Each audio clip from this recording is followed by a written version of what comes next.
আসসালামু আলাইকুম বন্ধুরা, কেমন আছেন? আশা করি ভালো আছেন। আজকে আমরা জানবো কথা বলার ৬টি আদব।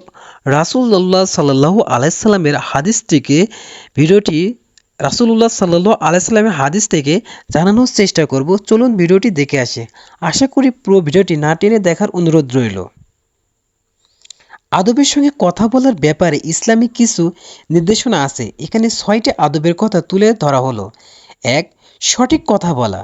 আল্লাহ বলেন, হে বিশ্বাসীগণ, আল্লাহকে ভয় করো এবং সঠিক কথা বলো। সূরা আহজাব আয়াত ৭০। ২. স্পষ্টভাবে কথা বলা। মুসা আলাইসাল্লামের মুখে জড়তা থাকায় তিনি আল্লাহর কাছে আবেদন করেছেন, আমার ভাই আমার সে ভালো কথা বলতে পারে, সুতরাং তাকে আমাকে সাহায্য করার জন্য পাঠাও, সে আমাকে সমর্থন করবে। আমি অবশ্যই আশঙ্কা করছি ওরা আমাকে মিথ্যাবাদী বলবে। সূরা কাসাস আয়াত ৩৪। ৬. শালীন কথা বলা। রাসূলুল্লাহ সাল্লাল্লাহু আলাইহি সাল্লাম বলেন, বিশ্বাসী ব্যক্তি কারোর প্রতি ভৎসনা অভিসম্মত করে না এবং অশ্লীল কথা বলে না। তিরমিজি হাদিস ১৯৭৭। ৪. অনর্থক কথা না বলা।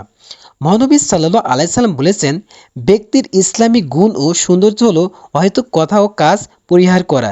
তিরমিজি হাদিস ২৩১৮। ৫. ব্যঙ্গ বিদ্রুপ পরিহার করা। কাউকে ব্যঙ্গ বিদ্রুপ করা, অন্যায়ভাবে দোষারোপ করা, অবমাননা করা, মন্দ নামে ডাকা কোনো বিশ্বাসী ভাষা নয়। আল্লাহ বলেন, হে বিশ্বাসীগণ, কোনো পুরুষ যেন অপর পুরুষকে উপহাস না করে, কেননা যাকে উপহাস করা হয় সে উপহাসকারীর চেয়ে ভালো হতে পারে, আর কোনো নারীও অপর নারীকে যেন উপহাস না করে, কেননা যাকে উপহাস করা হয় সে উপহাসকারীর চেয়েও ভালো হতে পারে। তোমরা একে অপরকে প্রতি দোষারোপ করো না, আর তোমরা একে অপরকে মন্দ নামে ডেকো না। কেউ বিশ্বাস স্থাপন করলে তাকে মন্দ নামে ডাকা খারাপ কাজ। যারা এ ধরনের আচরণ থেকে বিরত হয় না তারা তো সীমা লঙ্ঘনকারী। সূরা হুজরাত আয়াত ১১। ৬. অযথা তর্ক এড়িয়ে চলা। আল্লাহ তার একনিষ্ঠ বান্দার পরিচয় দিতে গিয়ে কয়েকটি গুণের কথা বলেন।